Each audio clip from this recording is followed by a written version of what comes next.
난 어릴 때부터 딸 하나에 모든 걸 걸었어.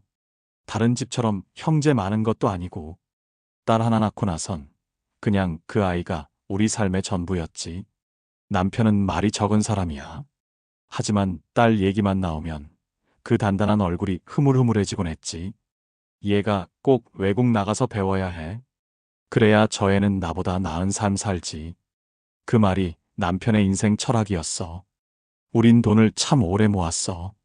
나는 동네 분식집에서 20년 넘게 일했고, 남편은 막노동부터 시작해서 철근 작업장, 나중엔 소형 건설업체 일까지 한 푼, 두 푼 아껴가며, 남들은 해외여행 한 번 갈 때 우리는 도시락 싸들고 근처 산에 다녀왔어. 딸아이 학원비, 영어 캠프, 유학 설명회까지. 그땐 그게 다 미래를 위한 투자라 믿었어. 드디어 딸이 명문대에 합격하고 비자 받고 짐 꾸리고 공항으로 떠나는 날엔 눈물이 나더라. 엄마 아빠 정말 고마워요. 저 꼭 잘할게요. 그 말에 우린 인생 참 잘 살았다고 생각했지. 처음엔 모든 게 순조로웠어. 딸이 보내온 사진엔 도서관, 친구들, 하늘 다 반짝이고 예뻤어. 우린 집을 담보로 대출도 받고 퇴직금까지 땡겨 썼어. 딸의 학비와 생활비로 매달 수천만 원이 나갔지만 지금만 버티면 돼. 그게 우리 합창이었어. 그런데 그게 시작이었더라고. 무너지는 이야기의 시작. 딸이 외국 간지 6개월쯤 되었을 때였어. 처음에는 자주 연락하던 애가 점점 전화를 안 하더라. 처음엔 바쁘겠거니 시험 기간이라 그럴 거라 넘겼지. 근데 이상하게 자꾸 돈 얘기를 하는 거야. 엄마, 이번 달 방세가 올랐대요. 아빠, 교재가 너무 비싸서. 이번에 친구들하고 조별과제 하느라 교통비가 좀 더 들었어요. 우리 부부는 말없이 고개만 끄덕였지. 남편은 그때부터 새벽 청소 일을 시작했어. 나는 낮엔 식당, 밤엔 마트에서 캐셔 일까지 했고, 돈을 보낼 수만 있다면 우린 뭐든 했지. 근데 어느 날 딸의 룸메이트라는 애한테 이메일이 왔어. 딸이 학교를 거의 안 나간다고. 밤늦게까지 술 마시고 파티 다니고 결석이 누적돼서 경고도 받았다고. 처음엔 믿기지 않았어. 그 애가 무슨 오해를 한 거겠지. 그치만 딸한테 조심스레 물어보니 엄마, 왜 나를 못 믿어? 그 애가 이상한 거야. 하면서 전화를 끊어버리더라. 그날 밤 남편은 말없이 소주 한 병을 비웠어. 그리고 처음으로 입 밖에 냈지. 우리가 애 인생 망치는 거 아냐? 그 말을 듣고 난 가슴이 덜컥 내려앉았어. 그 후부터 모든 게 무너졌어. 대출 이자 갚는 날이 점점 늦어지고 은행에선 전화가 오기 시작하고 우리가 살던 전셋집도 결국 나와야 했어. 남편은 그날 가만히 내 손을 잡더니 우리 잠깐만 버티자. 이 시기만 지나면 괜찮아질 거야. 그 말에 울컥했지만 속으로는 알았어. 지금 우린 무너지고 있다는 걸. 집을 빼야 했던 날 짐을 싸면서 난 괜히 딸 사진을 집어들었어.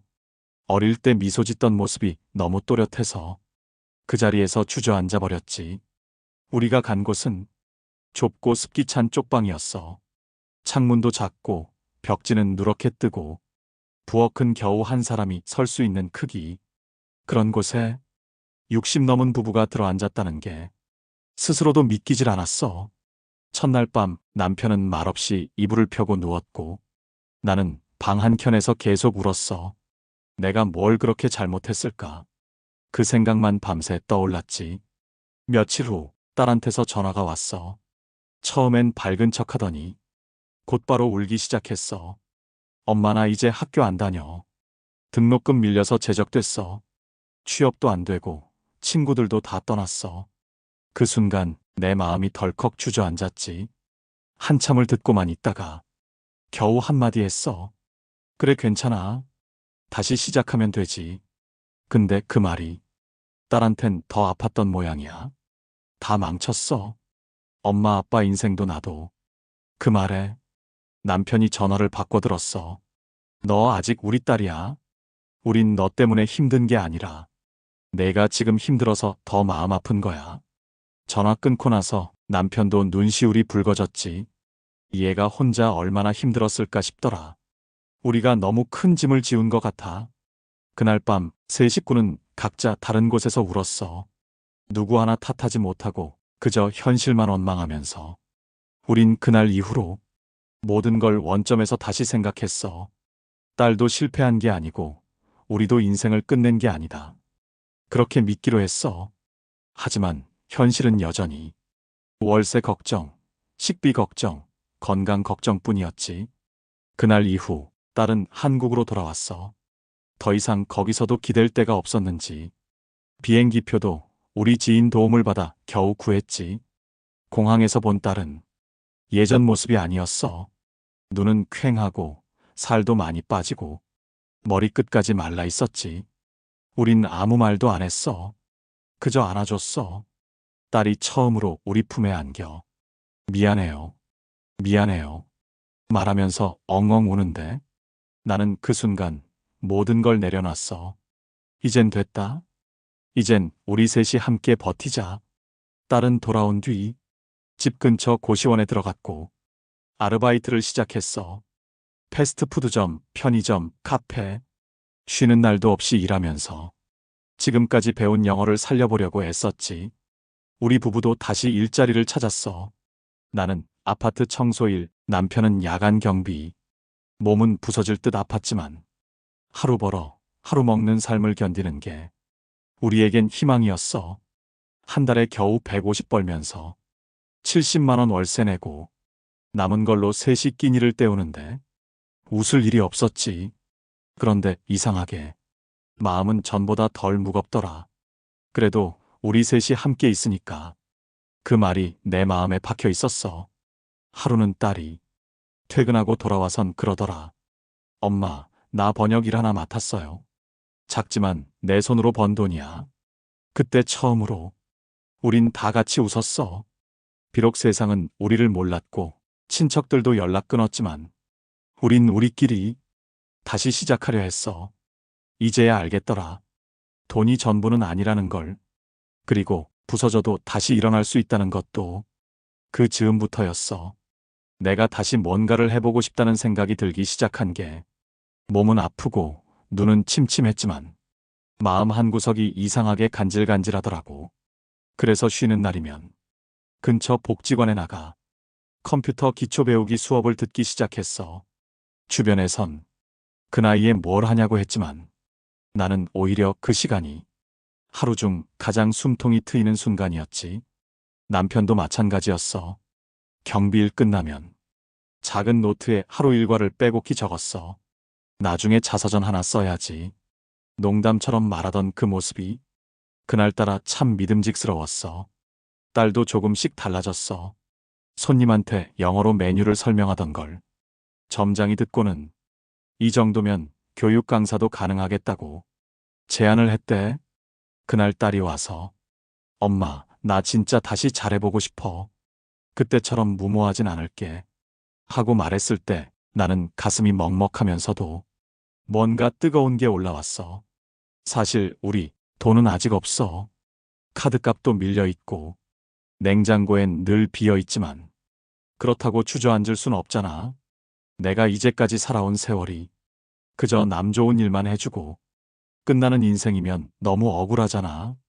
그래서 지금도 나는 일하러 나가기 전에 딸 방 앞에 쪽지를 남겨. 엄마는 오늘도 잘 버텨볼게. 너도 꼭 그렇게 해줘.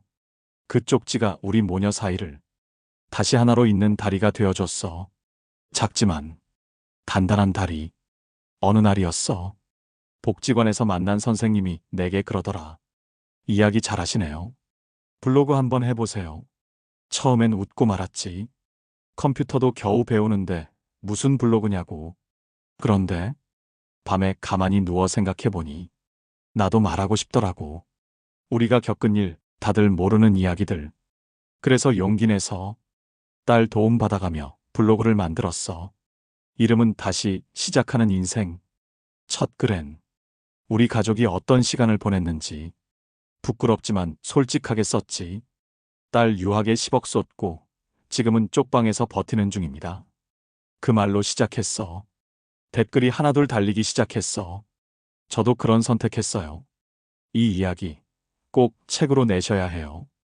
용기 내줘서 고맙습니다. 나는 눈물이 났어. 처음으로 우리가 망가진 게 아니란 생각이 들었거든. 실패한 게 아니라 조금 돌아가는 중이라는 말. 그게 그렇게 따뜻하게 느껴질 줄 몰랐어. 남편도 내 블로그 글을 인쇄해서 경비실에 붙여놓기도 했지. 우리 마누라 글 좀 봐주세요. 진짜 살아있는 이야기예요. 그 말 듣고 얼마나 웃었는지 몰라. 딸은 지금 영어 교육 콘텐츠 만드는 회사를 알아보고 있어. 인터뷰도 몇 군데 다녀오고 마침내 어제 첫 프리랜서 계약을 했어. 엄마, 이제 내가 용돈 드릴 수 있을 것 같아. 그 한마디에 내가 얼마나 울었는지 몰라. 우린 여전히 좁은 방에서 살고 있지만 서로에 대한 믿음은 더 넓어졌어. 그리고 이제는 말할 수 있어. 우린 끝나지 않았어. 진짜 이제부터 시작이야. 그 후로 우리 가족은 조금씩 웃는 연습을 시작했어. 전처럼 킬킬대며 웃진 못했지만 작은 일에도 서로 눈을 마주치며 소리 없이 웃었어. 예를 들면 남편이 쪽방 반지하 창문에 화분 하나 올려두고 이거 보면 우리 집이 펜션 같지 않냐? 말할 때 딸이 인터넷에서 유행하는 짤을 보여주며 엄마, 나 이거 보고 배꼽 빠질 뻔했잖아. 하면서 까르르 웃을 때, 그럴 때마다 내 안에서 무언가 다시 피어나는 기분이 들었지. 우리 살아있구나. 이제 다시 웃을 수 있구나. 딸은 틈틈이 자격증 공부도 시작했어. 영어 말고도 콘텐츠 편집, 기획 같은 걸 배우더라. 예전 같으면 그걸로 뭘 하겠냐 했겠지만 지금은 말 안 해.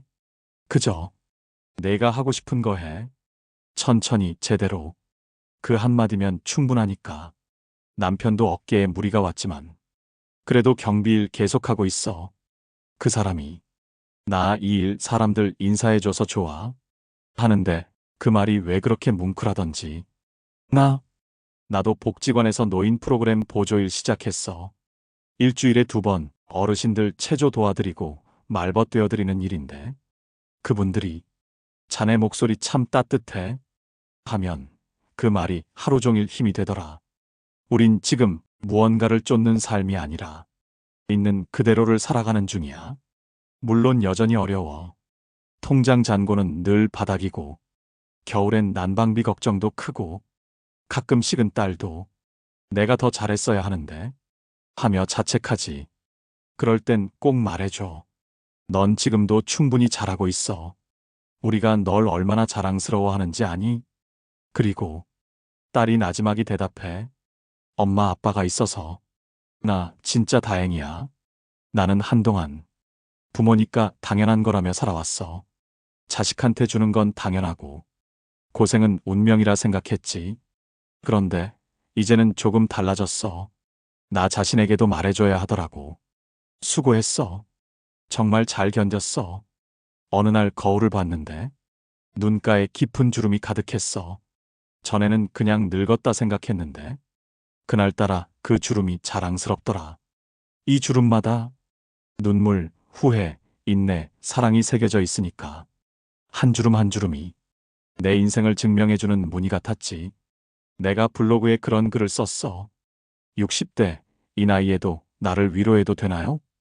댓글이 수십 개 달렸는데 그 중에 한 분이 이렇게 남겼더라. 당연하죠. 이제부터라도 자신을 가장 먼저 껴안아 주세요.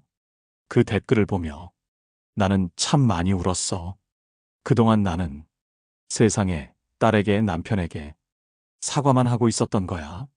미안해. 내가 부족해서 그 말만 반복하면서. 하지만 이제는 내가 여기까지 와서 정말 고마워. 그 말을 내게 해주고 싶어졌지. 남편도 요즘엔 가끔 나한테 그래. 여보, 내가 당신이랑 살아서 정말 다행이야. 그 말 들으면 그 어떤 보석보다 소중해. 딸도 변했어.